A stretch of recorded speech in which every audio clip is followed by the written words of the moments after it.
qui est intéressant et marrant avec le narcissisme ou l'individualisme, c'est qu'on a toujours l'impression que c'est les autres. Et évidemment, vous allez voir qu'en écoutant l'épisode, ça va beaucoup résonner parce que ça va résonner en vous. En tout cas, ça a résonné en moi. Aujourd'hui, j'ai le grand plaisir de recevoir Vincent Coquebert, qui est journaliste, qui a écrit ce livre qui s'appelle Unique au monde, que j'ai adoré parce qu'il est extrêmement documenté avec énormément de chiffres sur beaucoup de tendances, sur le retour à soi, le retour au corps, sur les tatouages, sur le pouvoir d'achat, le pouvoir d'être soi, le consumérisme, le capitalisme, cette civilisation du cocon. Vous allez voir, c'est un épisode qui est vraiment passionnant, pas tant qu'on donne des réponses, mais simplement parce que ça permet de comprendre le monde dans lequel on vit et pourquoi on vit dans ce monde. Et bien sûr qu'il y a des solutions, entre guillemets, des voies de sortie, mais ce qui est surtout intéressant, c'est cette photographie à l'instant T de cette société. En tout cas, c'est un épisode que moi j'ai adoré enregistrer, c'est un livre que j'ai adoré lire. J'espère que vous allez l'apprécier aussi. Je vous laisse l'écouter. Allez, Vlan, c'est parti.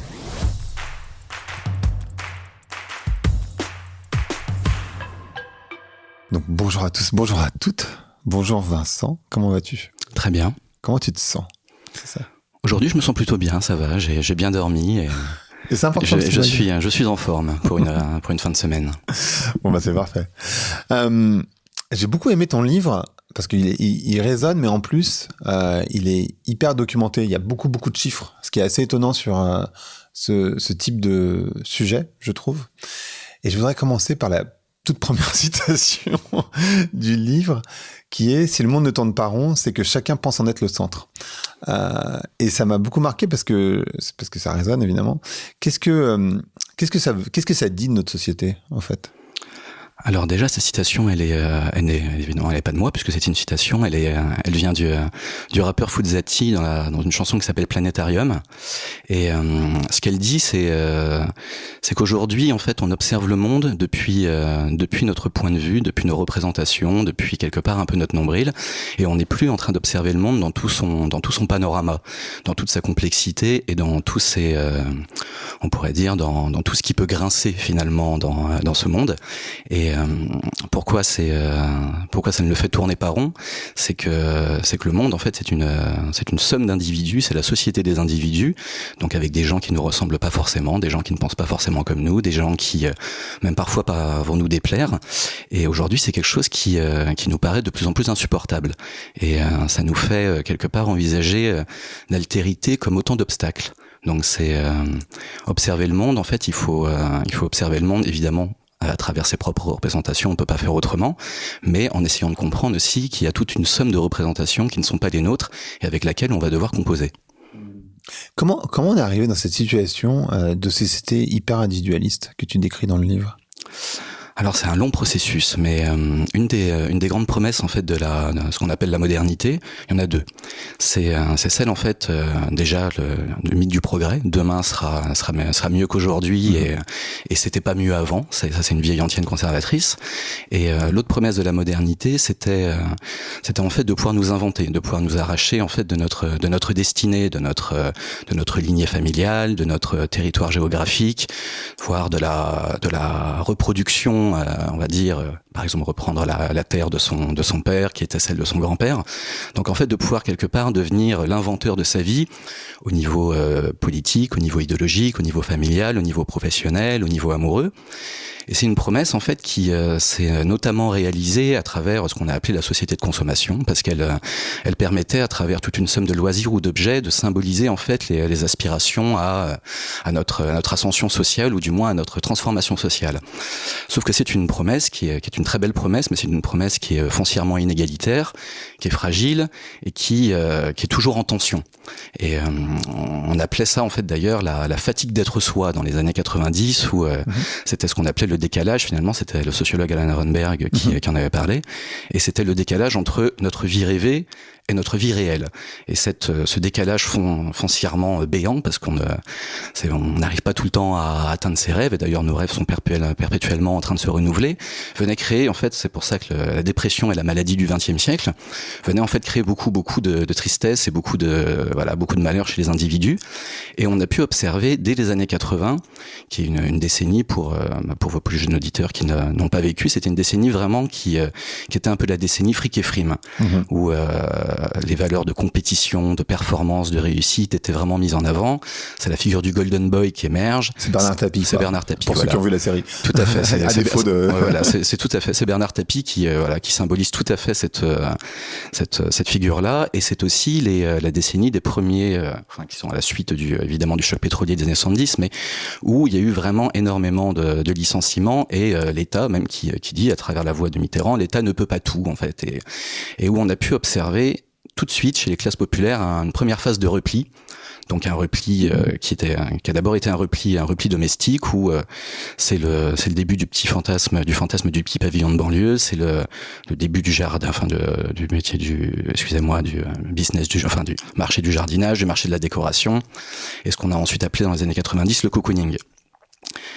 Ensuite, cette pulsion, on va dire, ce besoin de se retrouver dans une bulle, d'être face à un monde qu'on sentait de plus en plus hostile, dur, et où cette promesse aussi finalement d'épanouissement de soi et surtout d'un monde qui tend vers le mieux, est venu un petit peu montrer ses limites et a infusé finalement un peu dans tout le corps social et ensuite s'est matérialisé à travers la numérisation toute une manière en fait de pouvoir faire venir le monde à soi. Donc grâce à Internet quelque part, grâce aux nouvelles technologies, on a pu domicilier d'abord la consommation, ensuite on a domicilié la culture, aujourd'hui on domicilie les relations sociales. Et donc en fait moi j'ai appelé ça toute cette posture de la civilisation du cocon fait qu'on est devenu en fait les grands ordonnateurs de nos petits mondes. Et nos petits mondes en fait dans lesquels on a l'impression de pouvoir complètement cerner les contours et qui nous fait en fait ressentir l'extérieur et le monde extérieur comme de plus en plus étranger, hostile, et surtout où l'altérité nous paraît de plus en plus rugueuse et de plus en plus lointaine. Et donc en fait cette épidémie de narcissisme pour moi est ce que j'ai appelé l'ère de l'égocène. C'est une réponse en fait à cette civilisation du cocon qui fait que la dialectique entre l'extérieur et l'intérieur se faisant de plus en plus mal, quand aujourd'hui on va vers le monde, on n'arrive plus à le cerner dans toute sa complexité et dans toute sa rugosité, dans tout son côté complexe, dur, parfois injuste, et on essaye de plus en plus à avoir un monde qu'on appellerait sur mesure, enfin du moins un monde qui nous ressemble. Parce que vu qu'on est évidemment dans cette posture de repli là et avec quelque chose de très confortable et de très agréable, de très concon en fait, l'extérieur étant de plus en plus dur, on va essayer d'en dessiner les contours en exigeant de manière un peu fantasmatique et un peu désespérée quelque chose qui nous ressemble. Donc aujourd'hui, ça peut se voir énormément à travers la consommation, mais à travers aussi tout un autre champ. Et ça passe en fait des fictions où il faut absolument qu'on puisse s'identifier aux personnages. Ça passe même à nos hommes politiques qui doivent nous ressembler. Par exemple, quand on interroge les abstentionnistes sur les raisons de leur non-vote, ils disent souvent je me reconnaissais pas totalement dans cet homme ou dans cette femme politique, parce qu'en fait on veut aujourd'hui que le monde nous ressemble, sans comprendre en fait qu'on se sent un peu comme des monades, un peu déconnectés d'un grand ensemble, et aujourd'hui tout doit être quelque part. Évidemment, c'est un fantasme, parce que c'est pas quelque chose qui est tout à fait réalisable. Tout doit être à notre mesure, sinon on le ressent comme violent, sinon on le ressent comme malaisant. Et c'est une dialectique entre l'intérieur et l'extérieur qui se fait de manière de plus en plus compliquée. Et le narcissisme est une réponse défensive en fait un petit peu à ça, parce que les champs de valorisation narcissique, donc qui étaient que le travail, la famille, la vie sociale, la vie politique, étant de plus en plus incertains, on voit bien qu'aujourd'hui, les trajectoires professionnelles sont plus compliquées, les trajectoires amoureuses sont aussi très compliquées. L'espace du politique est complètement vide. Depuis les années 80 aussi, on a beaucoup moins de discours sur les utopies collectives, sur un futur qui va être désirable. Eh bien, tout cet espace vide aujourd'hui a été occupé par des discours qui sont souvent des discours marketing ou de développement personnel, qui vont en fait venir aussi nous parler au cœur, nous narcissiser, et donc en fait avoir tout se substituer finalement à une sorte de narcissisme positif qui est celui de faire partie d'une collectivité qui fait des choses ensemble, et qui fait aussi des choses seule, mais qui fait aussi des choses ensemble pour attendre vers le mieux. Et aujourd'hui, en fait, on nous dit quelque part que le vrai voyage, la vraie aventure, elle est intérieure, la vraie quête, elle est intérieure, il faut se chercher. Et donc, c'est là où finalement l'affirmation de soi et la pseudo-réalisation de soi deviennent finalement la dernière petite utopie. Et d'ailleurs, pendant que je t'écoutais, je me disais, dans les années 90 arrive aussi la psychologie positive et donc le développement personnel.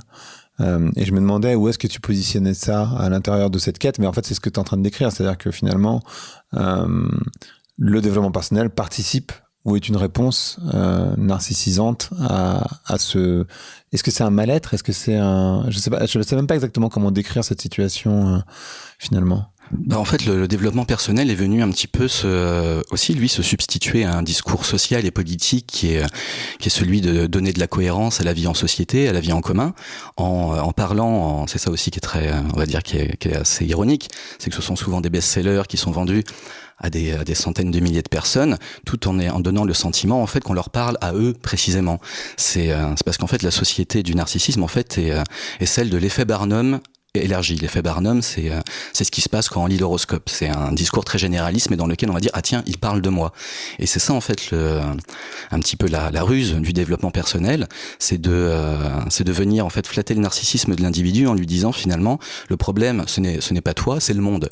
Donc en fait pour aller mieux, il va falloir que tu ailles chercher ta flamme intérieure, il va falloir que tu ailles chercher ton quelque part ce qui fait de toi quelqu'un de si unique et de si singulier, et ensuite tu vas venir l'imposer au monde parce que c'est le monde qui se trompe.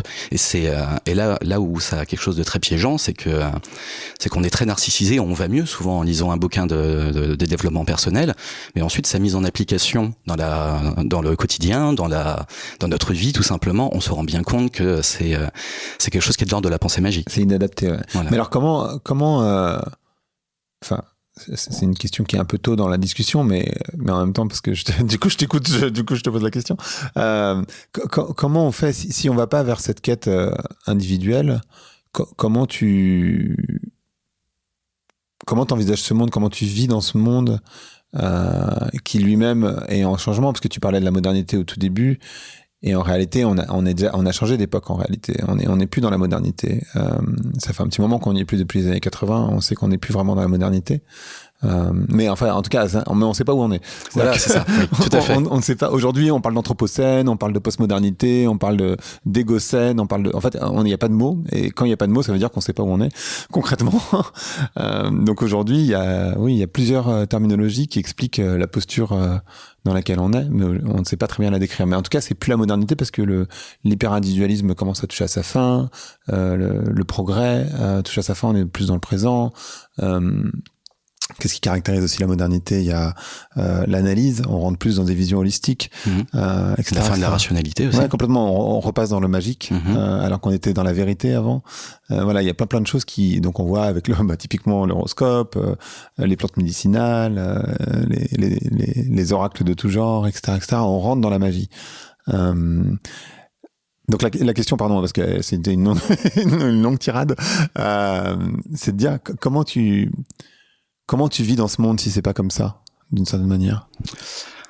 Alors en fait, je pense que les gens composent, et c'est aussi pour ça qu'on est tellement avec ce brouillage des frontières entre le rationnel, l'irrationnel, le jeu, le nous, et voilà, une sorte aussi un petit peu d'ultra-présentisme aujourd'hui, qui est même sous la forme de quelque chose qui est un petit peu hystérique. Mais donc les gens font comme ils peuvent. Mais surtout, on se rend compte qu'ils font comme ils peuvent, mais qu'ils souffrent. On va dire qu'on parle aujourd'hui de récession de l'amitié. Il y a des études très documentées là-dessus qui montrent à quel point les gens n'ont jamais été si peu entourés. C'est en une vingtaine d'années aux États-Unis, le nombre d'hommes qui cultivaient au moins 6 amitiés a été divisé par 2. Le pourcentage de personnes qui n'ont aucun ami est passé de 2% à 12%. C'était encore récemment SOS Amitié qui sortait une étude qui s'alarmait en fait du nombre d'appelants de moins de 14 ans qui avaient été augmenté de 40%. À côté de ça, on se rend compte aussi que l'anxiété est quelque chose qui est de plus en plus répandu. Le nombre de pas que les jeunes d'ailleurs, mais surtout aussi les jeunes cohortes, parce que c'est vrai qu'on est plus fragile quand on est plus jeune, n'a jamais été aussi fort. Et à côté de ça, on se rend bien compte qu'il y a quelque chose en fait où le futur étant, alors il y avait évidemment la fin du mythe du progrès, mais aujourd'hui le futur devient même quelque chose de profondément angoissant. Donc en fait en réalité plutôt qu'en fait, c'est qu'en fait les gens font un petit peu comme ils peuvent, ils en souffrent et rêvent pour ça que le terme de collectif, le terme d'utopie, comme on a pu le voir par exemple pendant le Covid, où beaucoup d'individus ont fantasmé, ça y est, en se disant le monde d'après va tendre vers quelque chose de plus humain, de moins névrotique, de plus collectif. Ça a été, on sent que le fantasme est là, que cette envie est là, cette envie est latente, mais que le rythme du monde, de la modernité tardive, on va dire, on l'a bien vu à la sortie du confinement, et il y avait deux postures. Il y a ceux qui ont vite repris finalement leur vie, et peut-être encore plus rapidement. D'ailleurs, c'était très rigolo parce que, par exemple, je sais pas si vous vous souvenez, mais les services de livraison ultra rapide, où d'un seul coup on nous a dit vous allez avoir vos courses en 5 minutes, sont en fait des bébés en fait du confinement. Ce sont des idées qui ont mûri pendant le confinement et qui ont été lancées après, comme si cette période de post-civilisationnelle en fait nous obligeait à rattraper le temps perdu. Et d'autres, il y avait une autre posture qui était plutôt d'avoir du mal à renouer avec la vie moderne, de même avec l'extérieur, et dire je vais plutôt un peu rester chez moi. On a bien vu qu'on a mis beaucoup de temps à ce que les gens réinvestissent un peu les lieux publics et même retourne au travail. Ça a été aussi une des difficultés.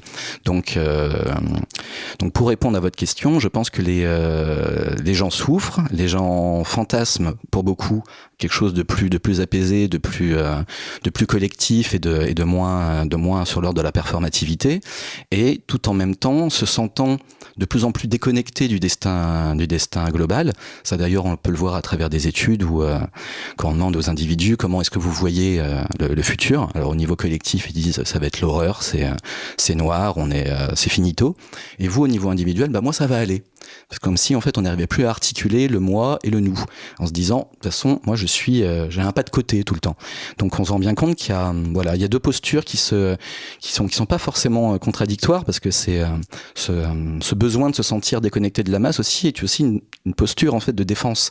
C'est pas forcément une posture, parce que le narcissisme en fait c'est quelque chose de défensif, c'est pas quelque chose forcément qui a l'ordre je m'aime, je m'adore, et quand on dit je m'aime, je m'adore, on sait bien qu'au fond c'est pas tout à fait vrai, que c'est quelque chose qui est surtout là pour nous réassurer, pour nous donner en fait finalement pour nous faire tenir quelque part. Donc il y a ces deux postures, qui est celle de l'accélération dans un monde qui accélère, et celle en fait de la mise en retrait.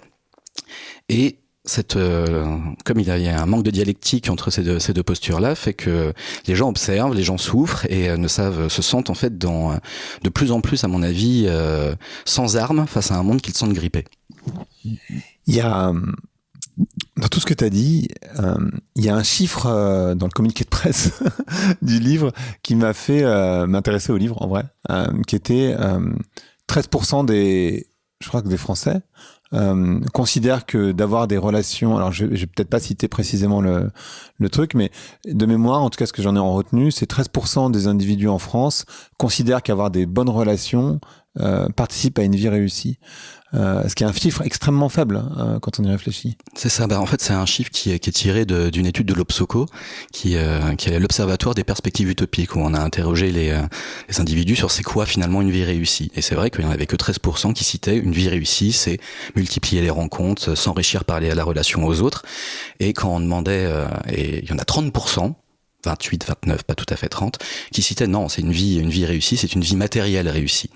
Mais ça a aussi beaucoup à voir. Ça, c'est un des effets pervers finalement de ce désenchantement de cette promesse de la réalisation de soi par la modernité, qui nous a fait donc nous replier à la fois physiquement, à la fois territorialement, mais à la fois aussi socialement, qui fait qu'on n'a jamais donc si peu cultivé d'amitié, on n'a jamais si peu socialisé en extérieur, et où je disais que finalement la consommation et le marketing étaient venus remplir cet espace vide à travers tout un discours de narcissisme et surtout aujourd'hui par exemple, c'est le monde connecté qui va dire c'est la montre qui vous connaît le mieux, c'est le dernier parfum d'Yves Saint Laurent, c'est Myself. En fait, les individus en fait se retrouvant dans ce moment historique assez étonnant où la consommation n'est plus là pour refléter notre ascension sociale et nos envies de réussir, mais vient en fait venir en compensation d'une difficulté à s'épanouir, à réussir, à s'affirmer.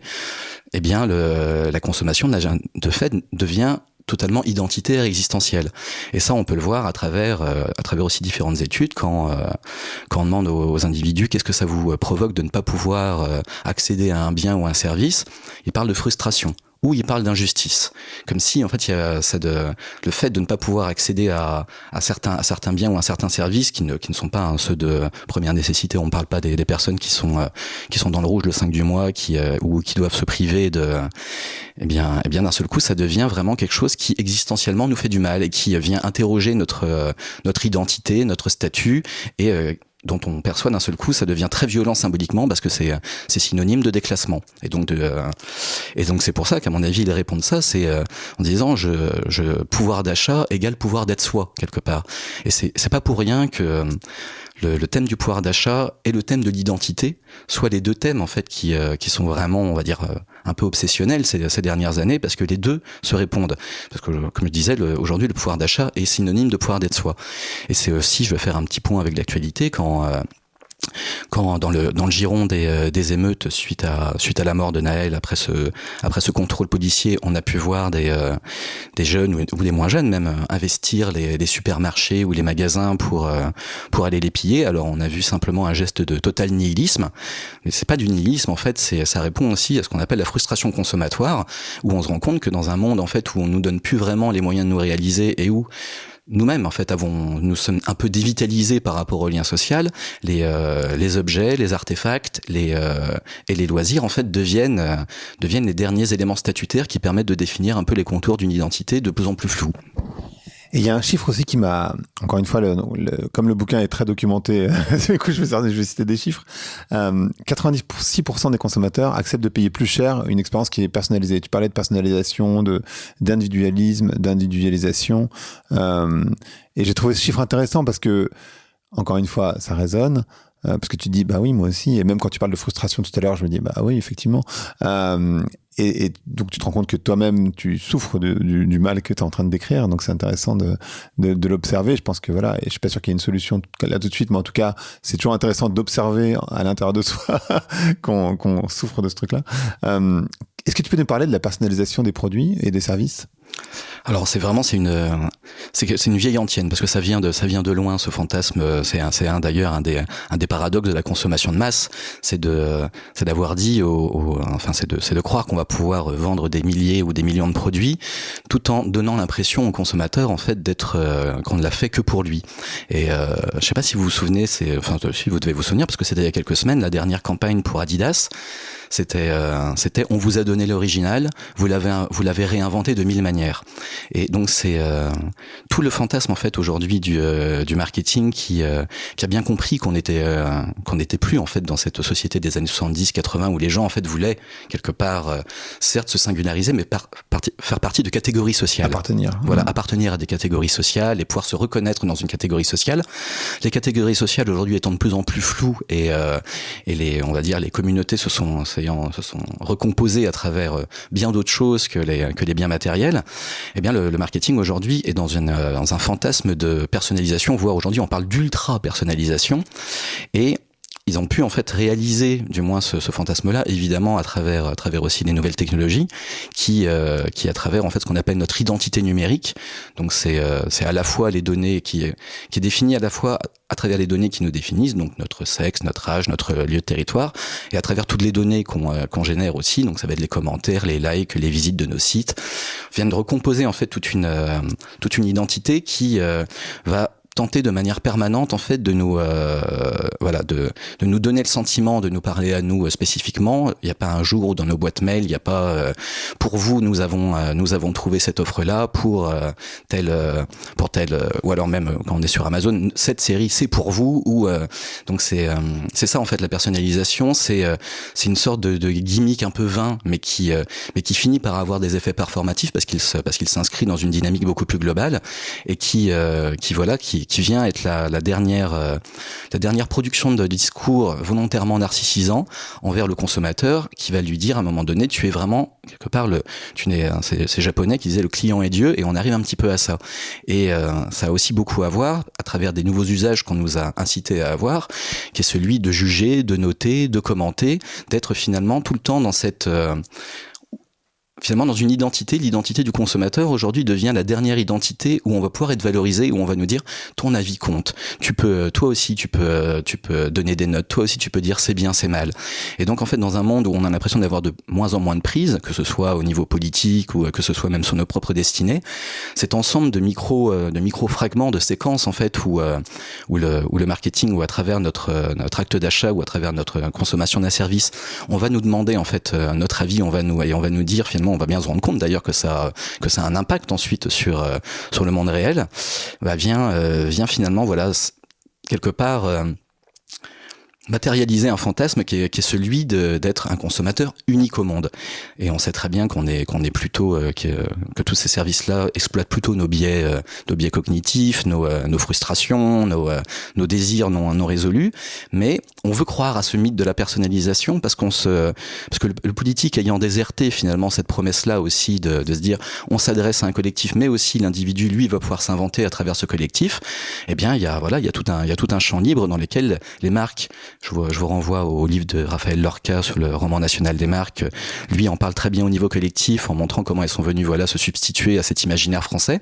Moi je vois ce que ça donne, je zoome, et moi je montre que ça montre sur les psychés, sur les individus en fait, et sur les psychés et sur les individus, ça nous fait nous ressentir comme une monade consommatrice où finalement on va être au centre de toutes les petites attentions, et c'est très intéressant. Alors même si c'est quelque chose de fallacieux et même je pense en fait in fine pour les marques un piège et une direction dans lesquelles ils devraient peut-être un petit peu moins aller, c'est l'idée qu'on va pouvoir en fait faire perdurer un peu ce système consumériste en allant de plus en plus loin dans l'individu, en allant de plus en plus loin dans sa psyché, et en lui donnant vraiment l'impression de se dire moi au moins je te comprends. D'ailleurs, pour reprendre les références que tu as pris, Hannah Arenberg, je l'ai reçu sur Vlan, je l'ai pas diffusé encore, mais je sais pas quand est-ce qu'il sera diffusé, qui a écrit ce bouquin, donc ce que tu disais sur la fatigue d'être soi. Et Raphaël Lorca, je vais le recevoir, je l'ai pas encore reçu, sur mon autre podcast, Ping, sur les marques, effectivement. C'est quoi la place des tatouages dans ce... Parce qu'en fait... ce que j'observe, c'est l'explosion des tatouages autour de moi, dans la société de manière générale. Et je me dis aujourd'hui, ce qui est alternatif, d'une certaine manière, c'est de ne pas avoir de tatouage. Je sais pas si tu vois ce que je veux dire. J'aimerais bien que tu nous parles des tatouages, parce que c'est aussi une manière de montrer sa différence. Tout à fait. Alors ça s'inscrit vraiment, ça fait aussi, c'est dans les années 80 en fait, on a commencé à voir le début du boom du tatouage, du piercing, et aux États-Unis aussi le renforcement du corps, le bodybuilding et tout ça. Donc c'est quelque chose en fait qui peut pas être la chirurgie esthétique aussi, c'est un petit peu les tout débuts. Et en fait c'est aussi un retour, c'est un repli, et ça a été à un moment donné un repli sur notre matière première, on pourrait quasiment notre packaging, si on voulait utiliser notre packaging identitaire, qui est le corps. Et donc il y a eu un retour au corps dans les années 80, donc un repli plutôt sur le corps qu'un retour au corps qui s'est exprimé notamment à travers le tatouage, qui a été très bien analysé par David Le Breton, qui est un anthropologue, et qui a à voir en fait avec la constitution de notre mythe personnel. C'est ayant conscience qu'on ne va pas faire partie du récit commun, qu'on n'a pas grand chose finalement qu'on a très très peu de contrôle sur le monde et même sur nos destinées, eh bien, à travers le corps, on reprend le contrôle. Et je trouve que le tatouage étant évidemment un des signes les plus visibles, parce que c'est quelque chose où on vient écrire quelque part notre histoire, on vient se singulariser à travers des dessins, à travers des symboles, à travers mais ce qui se voit aussi énormément à travers le boom qu'on peut voir aujourd'hui de la musculation, qui est à la fois une pratique il y a un très bon livre de Guillaume Vallet, si je le cite bien, sur la fabrique du corps, comme ça. Il y a ce sociologue qui est lui-même bodybuilder, en fait, qui a fait des enquêtes à l'intérieur des salles il y avait 70% de ces interviewés qui le disaient: je suis entré dans cette pratique-là parce que je sentais une faiblesse au niveau de mon identité sexuelle. Donc c'est à la fois dans un monde de recomposition des genres, des sexes, une manière de se réaffirmer à travers des caractères sexués très très marqués, enfin des gros muscles, les épaules bien développées. Et il y a un retour d'ailleurs avec Mark Zuckerberg, on le voit, Elon Musk, tu vois. Ouais, voilà, tout à fait, oui, bien sûr. Et en même temps, une prise de contrôle.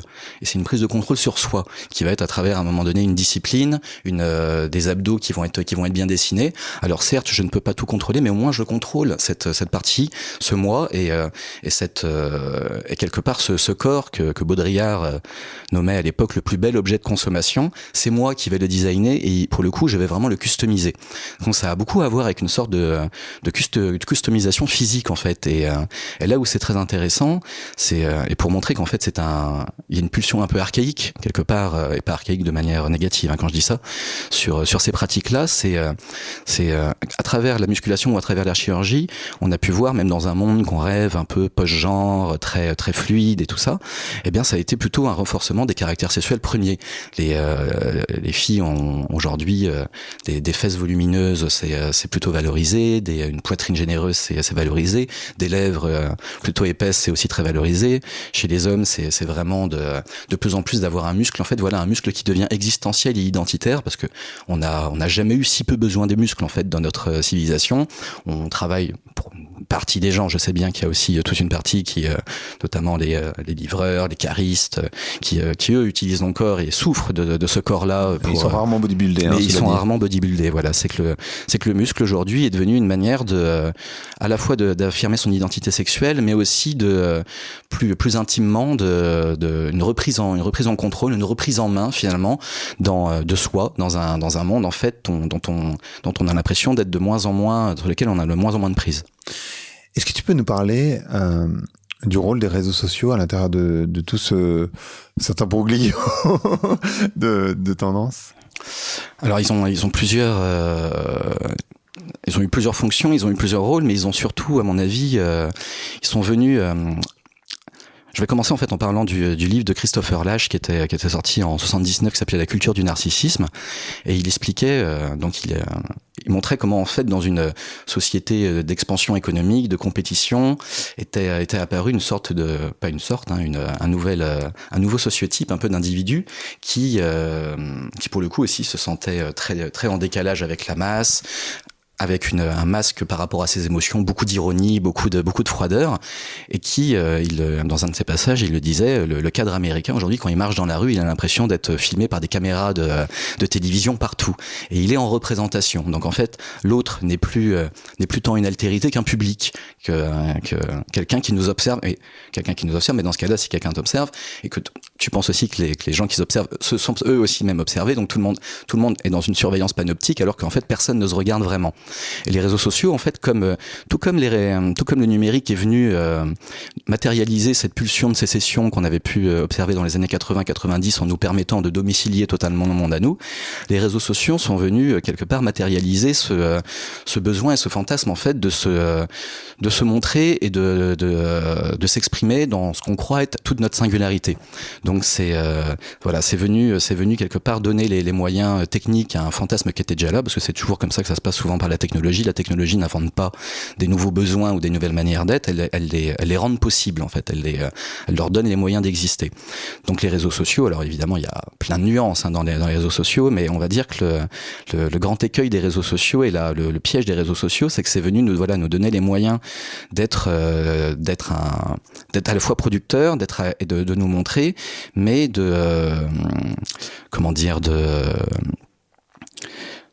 d'imaginer qu'à travers en fait cette mise en scène de soi, on va et à travers la validation d'une altérité qui devient un public, en fait on se met dans la posture en plus non plus d'un individu mais de quelqu'un qui performe. Et donc on est plus à chercher vraiment le contact avec autrui et la dialectique avec autrui, mais on va montrer une performance, on va performer et on va attendre en fait de manière un petit peu à la fois un peu désespérée en fait d'être validé, d'être liké, et avec toute cette dépendance que ça crée, parce qu'évidemment ça fait plaisir quand on poste quelque chose et une photo et qu'on reçoit des likes et des compliments je veux dire, il faut être vraiment tout à fait insensible pour ne pas céder à ce petit grisement narcissique-là. Et bien, en fait, voilà, nous mettre dans un piège d'une dynamique qui est cannibale, parce que le confort, la sécurité, le bien-être ou les retours narcissiques sont des notions cannibales dans le sens où plus on en a et plus on en veut. Et à partir, quand on arrive à un certain palier, on en veut toujours plus. Et à partir de ce palier-là, si on en a un peu moins, on va énormément souffrir. On va se sentir mal aimé, on va se sentir en insécurité, on va se sentir anxieux. Donc les réseaux sociaux ont eu ce double effet, parce qu'il y a toujours aussi des doubles effets dans les nouvelles technologies, d'à la fois nous permettre, et ça c'est une bonne chose, de quelque part de pouvoir nous exprimer ou de pouvoir même parfois vulgariser notre champ de compétences, de pouvoir le mettre à disposition des autres, mais tout en même temps nous mettre dans une posture très insécuritaire qui est celle en fait de nous faire attendre à partir d'une certaine somme de retour narcissique, en fait, dans une position de dépendance par rapport à ce public, et on devient à la fin comme des acteurs sans contrat quand on n'arrive plus ou quand on a l'impression en fait que les gens nous aiment un peu moins. Donc c'est à la fois quelque chose de positif et quelque chose de très fragilisant. D'ailleurs, je l'observe parmi des amis qui me disent non mais je comprends rien à ces algorithmes, pourquoi d'un coup je passe de X like à X like, ou pourquoi il y a autant de gens qui regardent mes stories puis d'un coup il y en a plus, qu'est-ce qui se passe, voilà. Non mais oui, c'est vrai, c'est très vrai. C'est rigolo. Tu peux nous parler, je te disais en off qu'il y avait des mots que j'avais appris en lisant le livre, en particulier le goblin mode et le God Complex, qui sont des concepts que je connaissais pas. Tu peux nous en parler un petit peu ? C'est en fait deux postures. Alors là, il faudrait un tout petit peu revenir en arrière pour expliquer pourquoi. Alors, je vais d'abord les définir. Le Goblin Mode, c'est la mise en scène de soi dans on va dire dans des traits plutôt négatifs, à travers notre fatigue, parfois nos pathologies, parfois notre mal-être psychologique, la vulnérabilité, et qu'on va exposer sur les réseaux sociaux pour dans un mouvement qu'on pourrait imaginer négatif, mais là aussi où on va attendre en fait évidemment des retours positifs.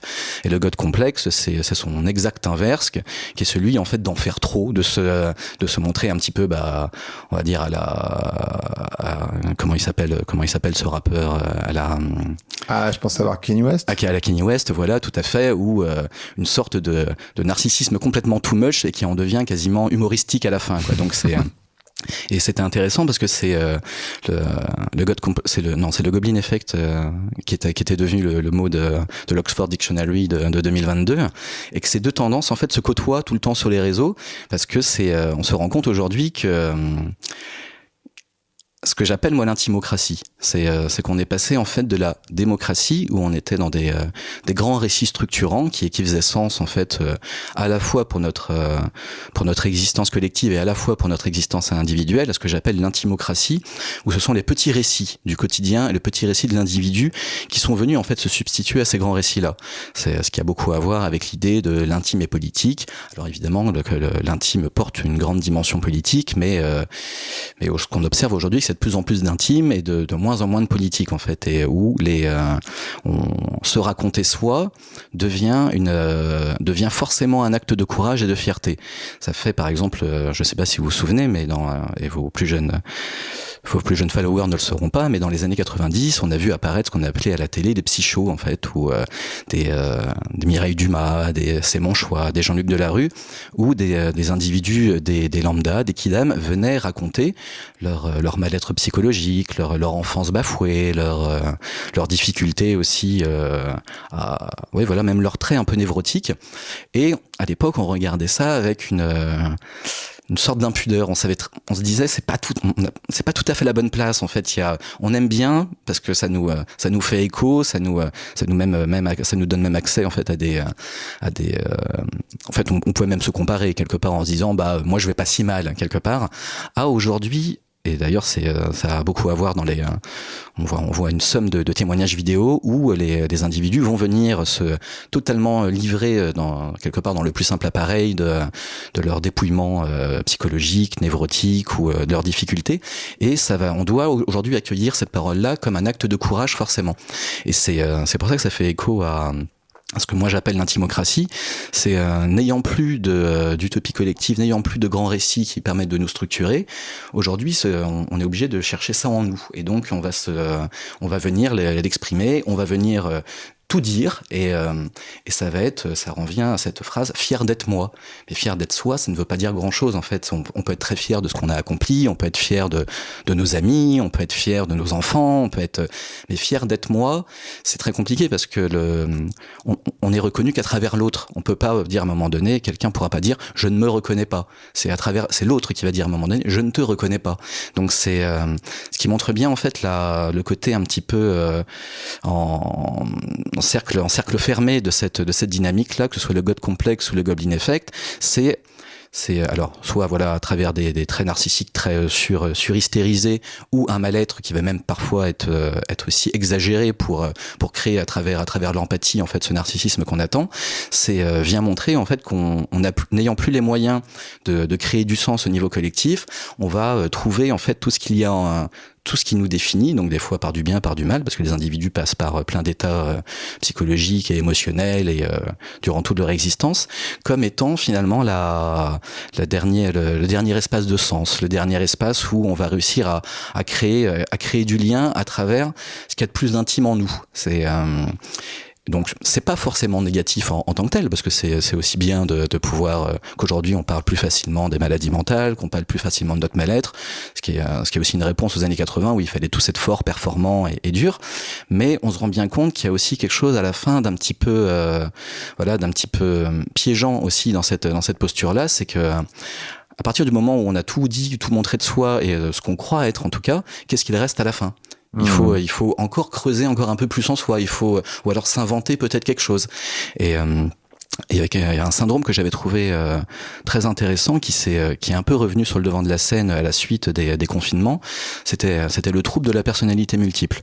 C'est quelque chose qui ironiquement est aussi apparu en fait, c'est massifié entre guillemets aux États-Unis fin des années 70, début des années 80. Donc vraiment la première décennie de cette faille narcissique qui était en train de se mettre en place.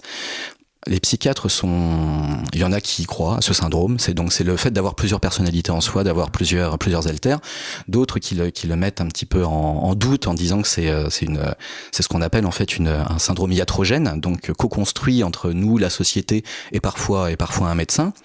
Je vais pas rentrer dans ce débat-là parce que je suis pas médecin et c'est pas à moi de dire ça. Ce qui m'intéresse, moi, c'est la médiatisation et l'expansion du nombre de cas. Et à la suite des confinements, on a pu voir sur TikTok beaucoup de jeunes en fait qui présentaient ou qui mettaient en scène. Alors certains, on sentait bien qu'il y avait un immense mal-être derrière qui venait expliquer ce besoin là, ou peut-être même de s'inventer différents types de personnalités pour se protéger, pour quelque part se sentir moins mal dans une sorte d'identité qui serait complètement monolithique, et d'autres en fait qui étaient aussi dans l'imitation de ce syndrome-là, et en fait je l'ai appelé, j'en parle un petit peu dans le livre, et je l'ai appelé tous ces moi en moi qui montrent bien que c'est pour ça que je fais écho avec ce que je disais juste avant, c'est à partir du moment où on est dans la pure affirmation de soi comme dernière utopie, que reste-t-il après ? Peut-être en fait qu'il faut s'inventer ensuite d'autres personnalités, d'autres soi en soi, pour pouvoir faire perdurer finalement cette petite utopie dont finalement qui finalement n'a pas vraiment de fin et n'a pas vraiment de but réel, parce que même si ça peut créer du bien-être dans les premiers temps, va forcément derrière avoir un effet à mon sens un peu mortifère. Dans ce que tu disais, quand je t'écoutais, je me disais un truc c'est sur les histoires personnelles. Moi, ce que j'observe aujourd'hui sur les podcasts, c'est pas ce que je fais sur Vlan, mais la majorité des podcasts qui fonctionnent très très bien, c'est des histoires personnelles. Les gens adorent écouter les histoires personnelles des gens, quels que soient les sujets d'ailleurs, que ce soit, je pense à plusieurs podcasts où on a envie, tu vois, Transfert étant sans doute le podcast le plus écouté, Une tranche de vie, etc. Il y a une chose aussi qui est marquante dans le livre et que je ressentais, parce que voilà, j'ai fait un peu de sociologie malgré tout, c'est ce besoin, cette envie d'être célèbre. Et en fait, tu mets des chiffres derrière, alors que j'ai plus en tête. Je sais pas si tu les connais, mais moi je les ai notés. Donc je vais les lire. Tu les as Donc alors attends, je m'en souviens plus, mais c'est 51%, voilà. 51% des ados qui veulent devenir célèbres comme but essentiel. Et avant, c'était pas du tout le cas, en réalité. Dans les années 80, c'était l'un des derniers éléments de... Ouais, voilà, sur 15 items, ça arrivait en 14e ou au 15e. Et c'est pas quelque chose, en fait, qui est foncièrement mondialisé, parce que quand on pose la question, par exemple, aux jeunes Chinois, eux, ils veulent d'abord devenir astronautes, par exemple. Donc c'est ce qui montre bien, d'ailleurs, que on n'en est pas au même stade du développement civilisationnel. Et je trouve que l'image de l'astronaute, en fait, est intéressante, parce que c'est vraiment la conquête d'autres, même plus la conquête du monde, mais la conquête d'autres mondes. Et alors ça a aussi à voir avec la culture pop qui est devenue c'est plus la culture classique, c'est à partir des années 70 et 80 à travers l'invention de la culture jeune et à travers quelque part la mise au centre des valeurs de la culture jeune, qui était celle de la créativité, de la fluidité, et aussi une sorte de être le populaire, en fait. Se sont massifiés et sont devenus finalement des aspirations quasiment communes aujourd'hui. C'est pour ça que on va dire que un jeune de 18 ans un jeune de 25 ans qui est bac plus 5 a beaucoup plus à voir avec un homme ou une femme de 50 ans s'ils vivent dans les métropoles et qui a à peu près le même niveau de on va dire d'existence qu'avec un jeune de la Creuse ils vont être sociologiquement excessivement différents. Mais on est quand même tous dans ce bain de culture populaire où on a mis au centre, en fait, des modèles de starification, c'était le livre de Guillaume Erner qui était très intéressant à l'époque, qu'il avait appelé la cause du people. C'était plus la cause du peuple, ça devenait la cause du people. C'est qu'on a montré des nouveaux modèles de réussite et des nouveaux modèles de valorisation dans ces années-là, qui n'étaient plus sur des individus qui avaient fait forcément des choses extraordinaires, mais qui, à travers leur simple fait d'être eux-mêmes, devenaient aimants, aimables, et on voulait leur ressembler. Et c'est pour ça qu'aujourd'hui, on va dire, c'était la culture MTV dans les années 90, dans les années 2000, 2010, mais maintenant c'est la culture de l'influence, et c'est la culture TikTok, Instagram, tout ce qu'on veut. Mais c'est la suite logique, en fait, parce que c'est les chiffres dont on parle là, on a pu les observer dès le début des années 2000, qui étaient vraiment les résultats on va dire, de 2 décennies où les nouveaux modèles de réussite, les nouveaux modèles de valorisation n'étaient plus le scientifique, n'étaient plus le sachant, mais la rockstar, l'acteur ou l'actrice un peu transgressive ou très belle. Et qu'est-ce que ça a comme résultat ? Ça a comme résultat, en fait, à travers ce besoin aujourd'hui d'être reconnu et ce besoin d'être entendu, ce besoin d'être validé, d'être valorisé, parce qu'on nous dit finalement que tout ça ne tient qu'à nous. Eh bien, ça entraîne, ça génère, en fait, ce besoin enfin, du moins ce rêve de pouvoir être la personne qui va pouvoir s'exprimer et être aimée. Et quand on regarde, en fait, les raisons motivationnelles des jeunes qui disent ça, alors c'est la créativité et surtout la possibilité de pouvoir exprimer au monde qui je suis. Alors que la question qui je suis est aussi une question irrésolue, et vu qu'on évolue tout au long de l'existence, qui je suis n'est peut-être pas la même personne qui j'étais il y a 5 ans. Donc c'est ce qui montre, en fait, que c'est pas, encore une fois, je suis pas en train de dire que les gens sont devenus horribles, sont tous devenus, en fait, on est tous devenus hargneux, méchants, et tout ça. C'est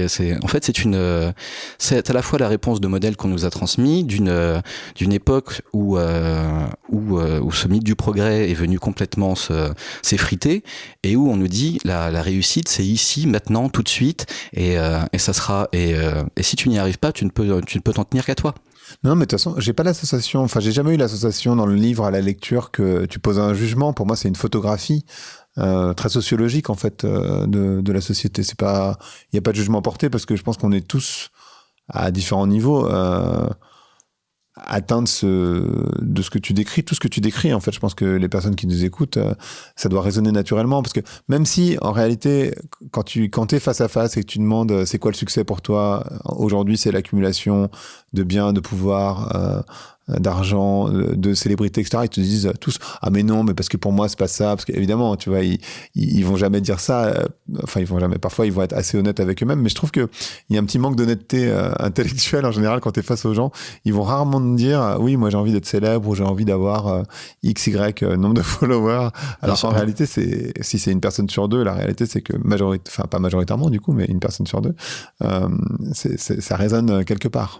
Bah, c'est très intéressant ce que tu dis là. D'ailleurs, ça me fait penser à 2 chiffres différents. C'est quand on pose la question aux êtres humains, enfin aux individus, l'être humain est-il altruiste ou égoïste? Alors, pour 77%, l'être humain est par nature égoïste. On est 77% à le dire. Ensuite, quand on pose la question, et vous? Qu'est-ce que vous êtes? Et là, on est 72% à nous dire, bah moi, je suis altruiste. Donc c'est voilà. Là, il y a une étude qui est sortie il y a 2 jours de ça sur la consommation et l'hyperconsommation. On est 80% à dire, on consomme beaucoup trop. C'est un modèle de société évidemment mortifère. Mais par contre, on est plus de 70% à dire, moi, par contre, je consomme beaucoup moins. Donc ça fait écho à ce que je disais précédemment. C'est cette difficulté à nous lier aujourd'hui à la masse.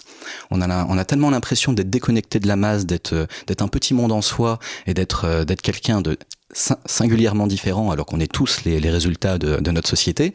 Eh ben on n'arrive plus à se projeter dans une dynamique commune, à se dire cette dynamique qui peut être un petit peu négative ou un petit peu mortifère ou du moins un peu sans issue. Eh ben j'en suis à la fois victime et à la fois bourreau. C'est marrant d'ailleurs parce que cette semaine j'ai diffusé un épisode avec Julia Fort donc sur la mode, et donc il y a ce chiffre qui est que en moyenne les Français consomment 50 nouveaux vêtements neufs par jour. Et donc tous les commentaires sont mais comment ça, mais comment c'est possible, 50 vêtements, mais c'est énorme, moi pas du tout.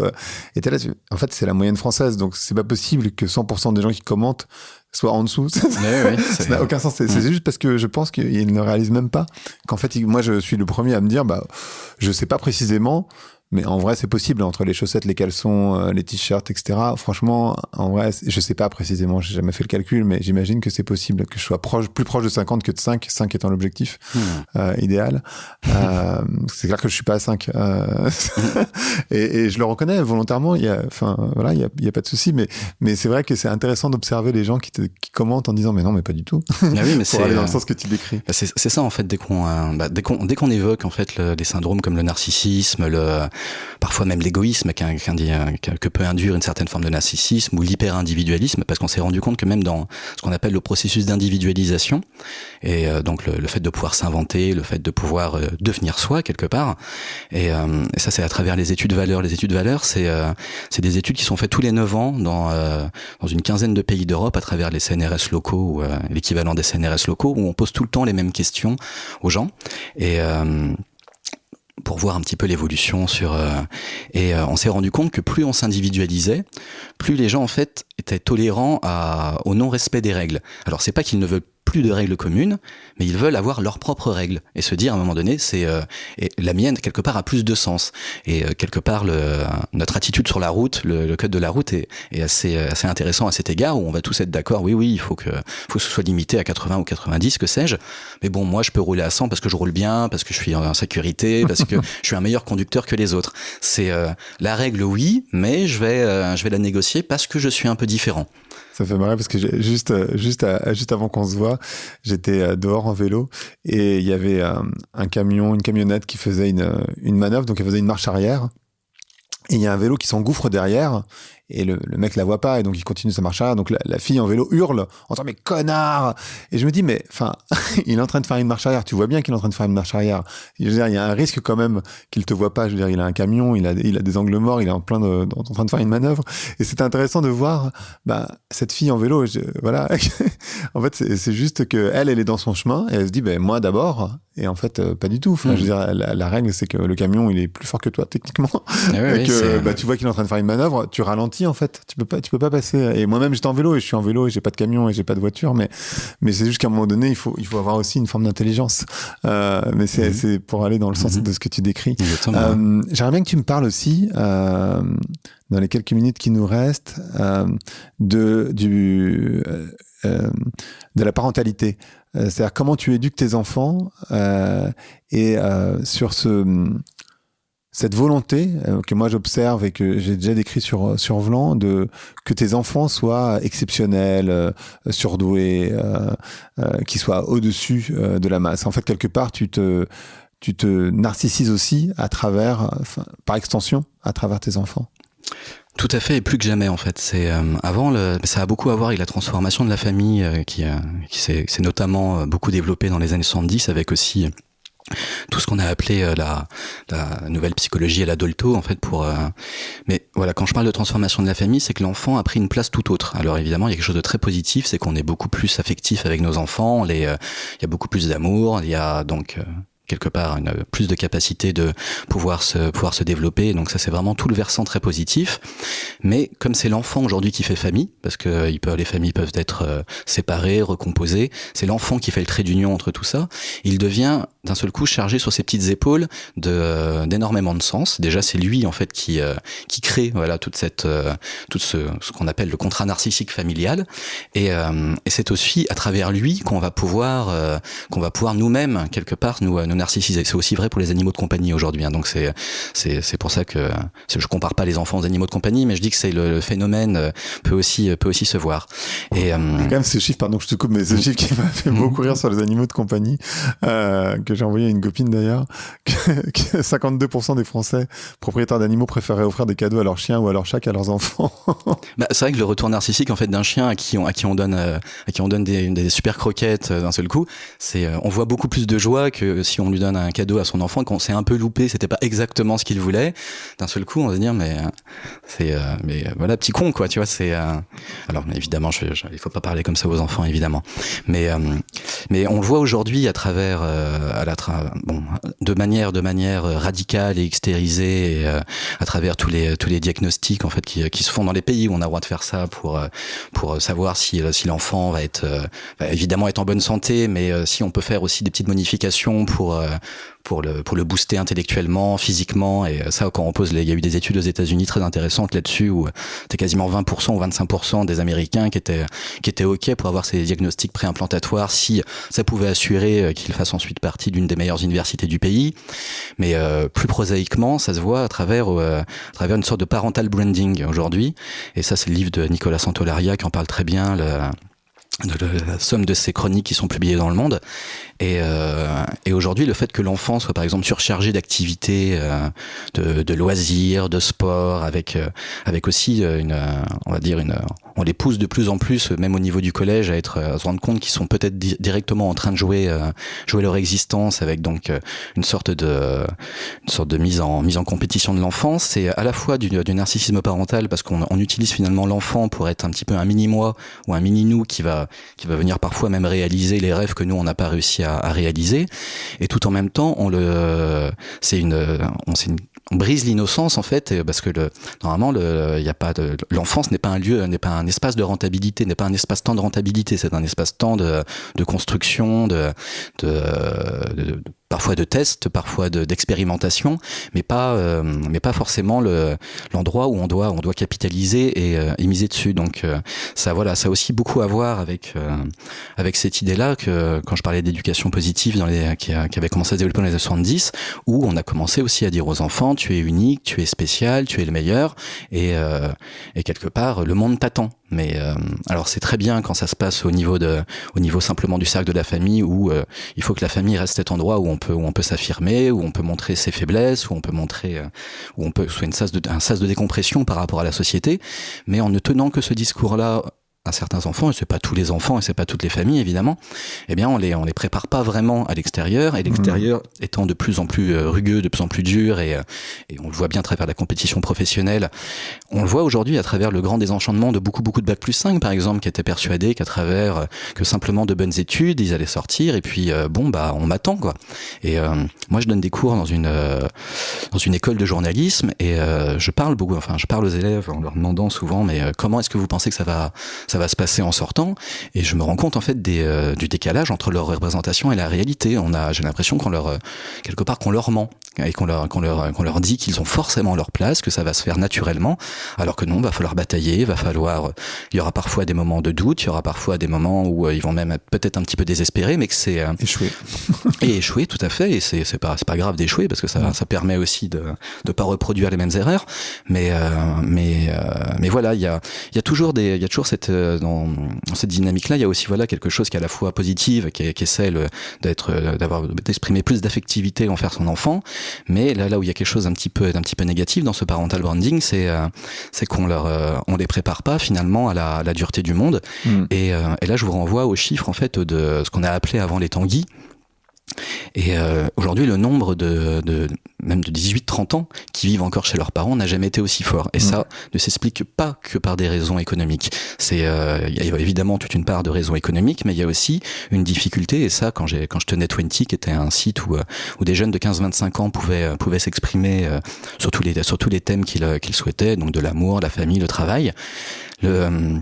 La peur de l'extérieur et la peur d'entrer finalement dans le game à un moment donné de la vie tout simplement était quelque chose qui ne les excitait pas, mais qui leur générait beaucoup d'angoisse et ils préféraient finalement rester chez leurs parents.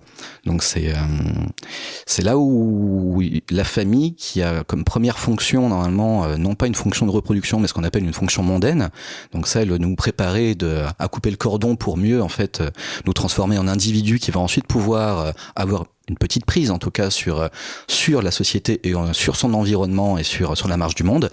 Aujourd'hui, c'est une mission qui est un peu en faillite à mon sens. Et d'ailleurs, pour rebondir et pour les personnes qui nous écoutent, et alors j'ai enregistré cette semaine. Alors je sais pas si tu seras diffusé avant, après, mais Sophie Galabru qui a sorti un bouquin sur faire famille. Oui, tout à fait. Et j'ai par contre diffusé, si cette question de la parentalité vous intéresse, un épisode avec Dr Shefali qui est un épisode en anglais. Et en fait, elle défend beaucoup l'idée de faire grandir un average child, donc un enfant moyen, pas de chercher à ce qu'il soit exceptionnel. Et elle a beaucoup de followers, elle a écrit plusieurs bouquins, c'est une psychologue assez connue aux États-Unis. Donc bon, encore une fois, l'épisode est en anglais, donc tout le monde peut pas le consommer, mais par contre, c'est vrai que elle défend vraiment cette idée qu'il faut vraiment lâcher la grappe aux enfants. Les enfants sont des enfants, il faut leur laisser la possibilité d'être des enfants et pas des bêtes de somme à vouloir performer. Là, je pense qu'elle a tout à fait raison. D'ailleurs, c'est on est à la fois dans le rapport aux enfants aujourd'hui à vouloir les surprotéger. C'est ce qu'on a appelé les parents hélicoptères, et à la fois envie de la faire performer. Donc c'est aussi quelque chose qui est un petit peu ambivalent. Ouais. Et pour le côté de la sécurité, j'ai une étude qui était assez fascinante, qui a été faite par un psychologue anglais en fait, qui a étudié sur 4 générations jusqu'où avait le droit d'aller celui qui était un petit garçon ou une petite fille quand il avait 10 ans. Donc l'arrière-grand-père vers 1908, lui avait le droit quand il avait 10 ans d'explorer au-delà de la maison jusqu'à 10 km pour aller pêcher dans un petit lac qui était à côté de la forêt. 4 générations plus tard, son petit-fils, lui, a le droit d'évoluer à 100 mètres autour de la maison. Donc on se rend bien compte aussi que on est quand même dans une dynamique du rétrécissement et que c'est à la fois cette manière en fait de nous concentrer sur l'enfant en y injectant beaucoup de narcissisme. Donc on va vouloir le protéger et en même temps on va vouloir qu'il performe. Lui rétrécit son monde en fait tout simplement, et rétrécit donc le champ des découvertes, le champ des possibles, et vient plutôt en fait afin de faire de nous des individus qui vont voir l'extérieur et l'altérité de manière démesurément angoissante et craintive. D'ailleurs j'aime bien, enfin je le trouve ironique, d'une sorte d'ironie noire, mais c'est très intéressant parce que quand on était pendant les confinements, où une grosse majorité d'entre nous, on était vraiment enfermés, on a pu se rendre compte pendant cette période que la peur de l'étranger avait augmenté de 8 points. Alors que les gens n'avaient jamais vu si peu d'étrangers parce qu'ils étaient enfermés chez eux, mais d'un seul coup, ils en avaient plus peur. Donc c'est ce qui montre bien qu'il y a une dynamique complètement anxiogène en fait à cette surprotection.